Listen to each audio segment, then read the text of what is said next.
Mr. Darcy, why so sad? I'm author Elizabeth Ann West, and this is Chapter 2 of For the Love of a Bennet.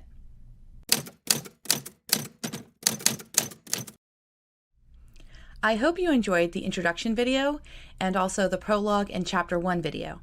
If you haven't watched those yet, I suggest you catch them first, or this might not make a whole lot of sense. When we left off, Elizabeth Bennet had just written to her aunt and uncle to say she was going with Lydia to Brighton, which is the big change from the original story. Even though what I wrote next isn't explicitly mentioned in the original Pride and Prejudice, it's not technically against it either. We don't know what Mr. Darcy did in the months between, other than that at the end of July, he went to Pemberley with the Bingleys. I'm imagining, what if Colonel Fitzwilliam received orders to the seaside? Chapter 2. A small family of 2 bachelors, a young lady and her companion, reunited at the Darcy townhouse in Grosvenor Square, London. The tall Ionic doorcase at number 45 boasted the genius of architect Samuel Wyatt behind its opening. But very few had seen the inside of the home in over a decade. The new master of the house, Fitzwilliam Darcy, refused to entertain as his parents had delighted all of high society. Instead, one of the richest men in England chose to keep a quiet life of raising his young sister with the aid of his cousin, Colonel Richard Fitzwilliam. The 2 men finished their obligatory visit to Kent for Easter at their aunt's estate, Rosings, and returned to town to see that their charge, Georgiana Darcy, focused on her lessons. The previous summer, they had allowed Georgiana to visit Ramsgate alone with only a companion. The first test of her own household proved to be a near disaster as she narrowly escaped the charms of an old friend of the family, Mr. George Wickham. Destitute and penniless, the man preyed upon the young girl's loneliness, convincing her to elope with him. When Darcy arrived a day early and she confessed the entire plan to him, both he and Richard decided it would be some time before they allowed her to live alone again. They also resolved to lavish her with more affection and attention, at the advice of her new companion, Mrs. Ainsley, so a repeat of the seduction could not occur. As both men preferred to show their affection to the young lady of the house through gifts, neither returned to London empty-handed. Richard bestowed Georgiana with new sheet music from a composer she had never heard before, Maria Frances Park. Astonished that a woman had her compositions published, Georgiana was assured that if she continued her practice and made her own compositions, they also could be published, under a false name. Her brother Fitzwilliam commissioned a new charm for her bracelet that was a custom of the Darcy family from as far back as anyone could remember. Once she married, her bracelet would be put away for her daughters. While she remained a maiden, Georgiana loved collecting the small trinkets that jingled when she shook her wrist. The newest addition was of a tiny bird in a gilded cage. Grateful for her gifts, 3 weeks after the men she loved best returned to her, she performed the Park piece for them before dinner. Not wishing to upset his youngest cousin, Colonel Richard Fitzwilliam waited until after the small concert to relay his newest orders. "Beautiful! I wondered how the piece would sound," Richard said, complimenting his young cousin's playing. After both men ceased their applause, Richard cleared his throat to garner their attention. He offered Georgiana his arm to lead her into the dining room, with Darcy close behind. "I am not long for London, I'm afraid," he said in a regretful tone. He pulled out Georgiana's chair and kissed the top of her head as he had since she was first eating with them as an adult. "You cannot continue to do that. It's unseemly," she said, with a laugh. "Still, tonight's dinner will be one of my last," he said, after taking his seat on the other side of the table. He made a great show of pulling his serviette in an exaggerated, swift motion and laid it across his lap. "I've been assigned to a new post." "Must you go? You and brother just arrived." Georgiana Darcy reacted poorly to the news of her cousin and guardian, Colonel Richard Fitzwilliam, accepting a temporary duty assignment to Brighton. She had hoped they would all remain together until they left for Pemberley with the Bingleys in late summer. "You would not miss me so much if you had come with us to Rosings," Richard pointed out, before lifting his small wine-glass and draining the red contents in a single swallow. A footman stepped forward to refill the delicate stemware in a silent choreography of service as Richard trimmed off a dark bit of crust of his slice of pheasant pie.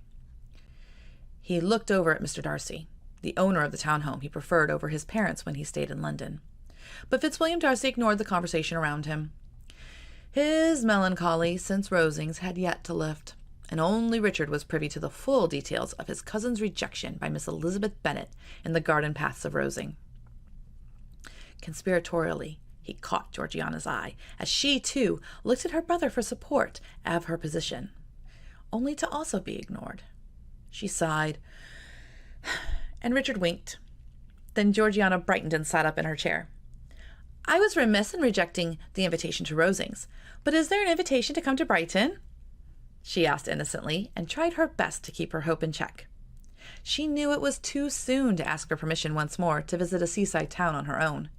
But surely, with both her guardians and residents, such an endeavor could hardly be more dangerous than a summer in the crowded streets of London.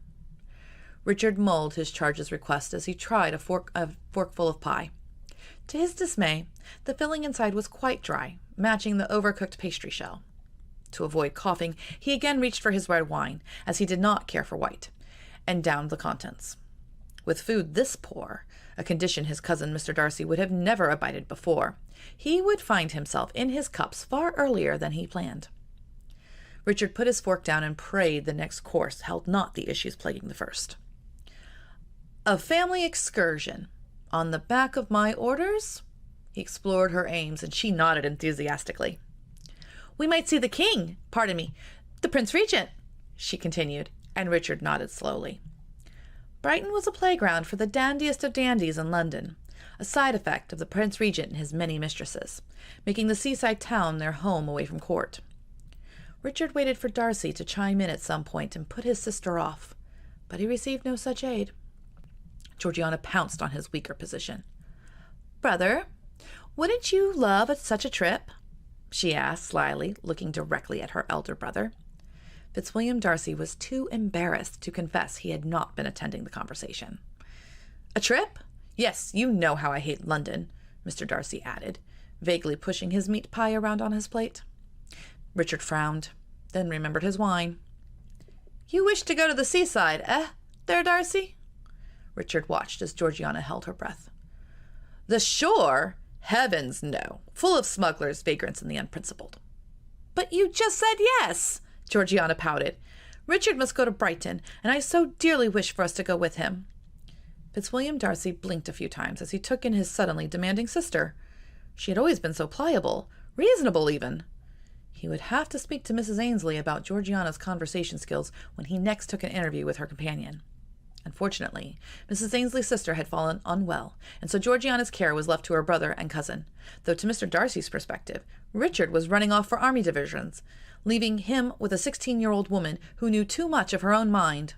Thankfully, the woman would return to her duty the following week. "Perhaps a compromise can be struck, Richard tested, as neither man ever denied Georgiana a desire they could deliver. Both pitied the young woman as the lamentable orphan she was at 11. Georgiana stuck out her lower lip, just enough to appear sympathetic, as she waited for her cousin's proposal. "Why don't I leave first and make arrangements for the two of you? Should take no more than a fortnight, and then you can join me," Richard offered, enjoying Darcy's scowl. At first he had not been keen on the idea of his cousins tagging along, but on second thought their company would spare him some of the most boring social events such a large camp of officers attracted. He was going to relieve a disgraced colonel who had lined his pockets with moneys for the cavalry units in Brighton. While Richard was never one to turn up his nose at the many benefits of being a senior officer in His Majesty's finest, he abhorred outright theft.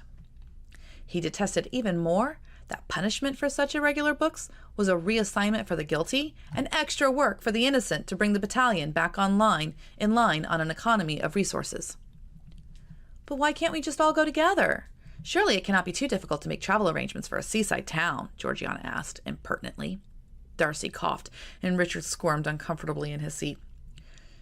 "Georgie, your cousin is not taking a holiday. He is going for the needs and necessity of the army." "Quite right. And for us to tag along with him as he arrives for duty is unseemly," Mr. Darcy finished. Georgiana furrowed her brow in thought. "But if we arrive later, then it is just one big happy coincidence that our family chose to holiday in the same location our cousin was stationed. She placed her pointer finger to her lips, as though the plans were a grand secret, and the two men laughed at her childish antics. Feeling bold, Georgiana pushed a point about her brother. "And you will finally stop being so sad all the time," she said, directing her words towards her brother. "I am not sad," Mr. Darcy countered. "He is disappointed," Richard offered. Georgiana watched the two men spar with words like a great tennis match. "Richard," Darcy said with a tone of warning to his face, "our aunt was especially stern when Darcy ceases sowing his wild oats and settles down to marry her daughter," Richard finished, not entirely lying, but not telling the truth either. Georgiana gasped. "See, you spoke too coarsely, cousin." Darcy's sadness had turned to outright anger. "But brother never goes out. Aunt has it wrong. He doesn't marry our cousin because he loves another," Georgiana said, to the amazement of those at the table. Mr. Darcy looked pained as 3 of his footmen stood in service for the table and pretended to not have an interest in the conversation. He would not suffer such disclosure in front of the staff of his own home. Quickly, he motioned for the meal to be ended, after just one terrible course, and suggested they retire to the drawing-room. "Only if your staff will bring a tray of cold meats and cheese. I'm afraid I couldn't digest anything cooked this evening," Richard demanded. When at last they were in the drawing-room, Mr. Darcy had hoped to change the conversation back to Brighton, but his sister was not having it, nor was Richard. "So tell me, young one, why are you so confident your brother loves another?" Richard asked as he made a big show of leading Georgiana to the divan settled in front of the fireplace. The evening air still brought a damp chill in late May. "Well, in his letters to me over the autumn, he spoke frequently about a young woman named Miss Elizabeth Bennet," Georgiana began thoughtfully, and Richard made a face of mock surprise to his cousin. Darcy groaned and walked over to the sideboard to pour himself a drink. He would not offer any spirits to the two against him in the room on principle. "A Miss Elizabeth Bennet, you say?" Richard asked, and Georgiana nodded. "Yes, they met when he was with Mr. Bingley in Hertfordshire. According to brother, Miss Elizabeth loves to read and take walks, and he saw her again at Rosings. Did you?" Georgiana asked earnestly, and Richard laughed. "My, your brother has been rather transparent, hasn't he?" Richard asked, and Georgiana blinked, feeling slightly confused. "Do not speak on matters that do not," Mr. Darcy started, but Richard cut him off. "You're the one writing about your lady to your sister. Would you prefer her to know the truth or guess the truth and meddle?" Richard asked, and again Darcy groaned. "What happened? Is Miss Elizabeth unwell?" Georgiana began to worry, as there was obviously something both men knew that they were not telling her. Mr. Darcy pressed his hands into the sideboard and hunched over his drink, speaking without facing either of them. "Your brother is a fool, Georgie. I insulted Miss Elizabeth most egregiously, and I'm afraid she will never wish to speak to me again," Mr. Darcy explained. Georgiana rose to comfort her brother with a gentle pat on his shoulder blade. "You must apologize, brother. That is all. We all speak out of turn at times," Georgiana encouraged her brother, as Richard howled with laughter from the divan.